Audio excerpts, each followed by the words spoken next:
जिंदगी में कभी ना कभी हम सबके साथ कुछ ना कुछ नाइंसाफी जरूर होती है। गुस्सा आना एक बिल्कुल फितरी सी बात है, लेकिन जब हम इस गुस्से को, इस कीने को दिल में बिठा लेते हैं तो उसकी कितनी भारी कीमत चुकानी पड़ती है। आज हम एक इंतहाई सबक आमूज कहानी के जरिए यही समझेंगे कि बदले की धुन आखिर इंसान को ले कहाँ जाती है। तो सबसे बड़ा सवाल यह है कि क्या इंतकाम की आग वाकई सिर्फ दुश्मन को जलाती है, या फिर सच तो यह है कि ये आग सबसे पहले उसे ही जलाकर रख देती है जो इसे अपने दिल में लगाता है। ये सवाल बहुत अहम है क्योंकि यही हमारी आज की इस कहानी की असल बुनियाद है। चलिए कहानी के पहले हिस्से से शुरुआत करते हैं। इंतकाम की आग। हमारे पास यहाँ दो बिल्कुल मुख्तलिफ किरदार हैं। एक तरफ है सरमद, पैसा भले ही ना हो उसके पास, मगर गैरत और इज्जत नफ्स से भरावाद नौजवान है। और दूसरी तरफ एक इंतहाई मगरूर जमींदार, एक ऐसा शख्स जिसे अपनी दौलत और ताकत का शदीद नशा था। ये कहानी दरअसल इन्हीं दो ज़हनियात के टकराव की है। अब देखें होता क्या है। शुरुआत एक बिल्कुल मामूली सी बहस से होती है। आमतौर पर ऐसी बातें वहीं खत्म हो जाती हैं ना, मगर यहां जमींदार ने अपने तकब्बुर में आकर एक ऐसी हरकत की जिसने सब कुछ बदल कर रख दिया। उसने भरी महफिल में सरमद के बुजुर्ग बाप की इंतहाई बुरी तरह तजलील की। ये वो लम्हा था जिसने आगे की पूरी कहानी तय कर दी। भारी महफिल में अपने बाप की बेइज्जती सरमद के लिए यह बर्दाश्त से बिल्कुल बाहर था। उसी एक लम्हे में उसने अपने दिल में बस एक ही मकसद तय कर लिया, इंतकाम। उसने फैसला किया कि वो इस जिल्लत का पूरा पूरा बदला लेगा, और बस वहीं से उसकी जिंदगी ने एक नया और खतरनाक रास्ता चुन लिया। यहां से शुरू होता है हमारा दूसरा हिस्सा, जुनून का सफर। अब जरा इस वक्त के पहिए पर गौर करें। पहले साल सरमद अपना गांव छोड़कर शहर चला जाता है। 10वें साल तक आते आते वो दिन रात एक करके बेपनाह दौलत और ताकत इकट्ठा कर लेता है। मगर 20वें साल तक आते आते वो इतना ताकतवर तो हो गया कि अपने दुश्मन को मिटा सके, मगर इस दौरान वो सच में मुस्कुराना ही भूल गया था। 20 साल किसी भी इंसान की जिंदगी का एक बहुत लंबा अरसा होता है। यहां एक बहुत वाज़े तजाद, एक कॉन्ट्रास्ट नजर आता है। बाहर से देखें तो दुनियावी कामयाबियां उसके कदम चूम रही थीं, पैसा, ताकत, असर रसूख सब कुछ था। मगर अंदर से खुशी, सुकून और यहां तक कि मुस्कुराने की छोटी सी सलाहियत भी मुकम्मल तबाह हो चुकी थी। दिल हर वक्त सिर्फ नफरत की आग में जल रहा था। और फिर आता है तीसरा हिस्सा, बदले का दिन। 20 साल बाद वक्त ने ऐसा पासा पलटा कि दोनों किरदार पूरी तरह बदल चुके थे। सरमद आज एक इंतहाई ताकतवर और अमीर आदमी था, जबकि वो मगरूर जमींदार वक्त की मार खाकर निहायत बूढ़ा, कमजोर और पूरी तरह कंगाल हो चुका था। सरमद अपने उस आखिरी वार के लिए बिल्कुल तैयार था, उसकी आखिरी जमीन छीनकर उसे रास्ते पर लाने के लिए। मगर जब सरमद एक फतामंद इंसान की तरह फखरिया अंदाज में उसके घर दाखिल हुआ तो मंजर उसकी उम्मीदों से बिल्कुल ही अलग था।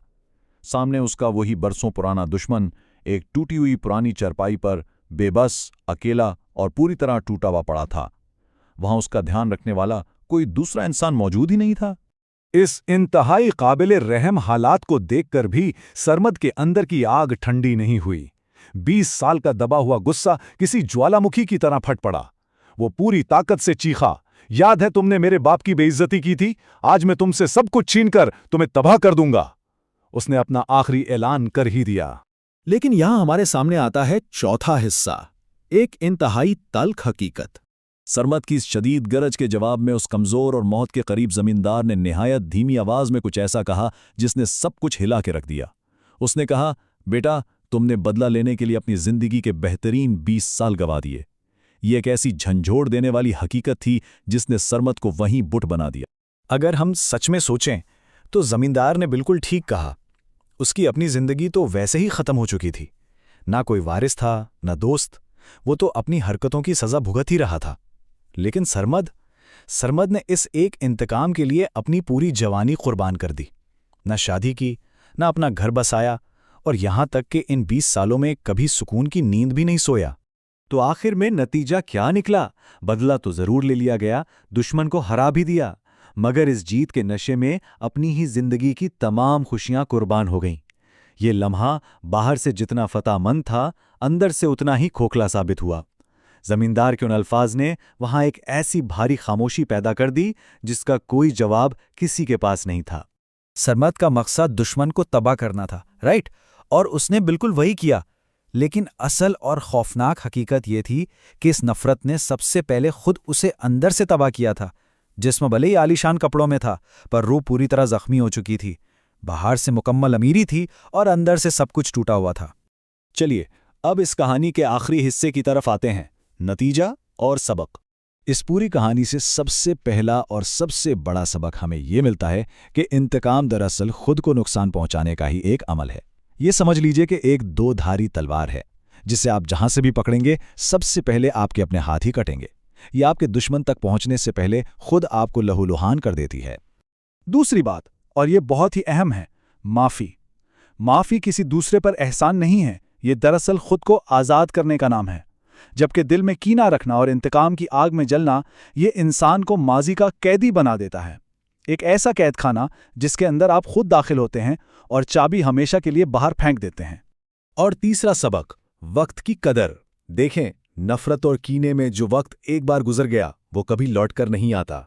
दौलत वापस आ सकती है, आपका रुतबा वापस आ सकता है, लेकिन जो जवानी, जो सुकून के सुनहरी साल आपने किसी की नफरत में ज़ाया कर दिए, वो आपको किसी भी कीमत पर वापस नहीं मिलेंगे।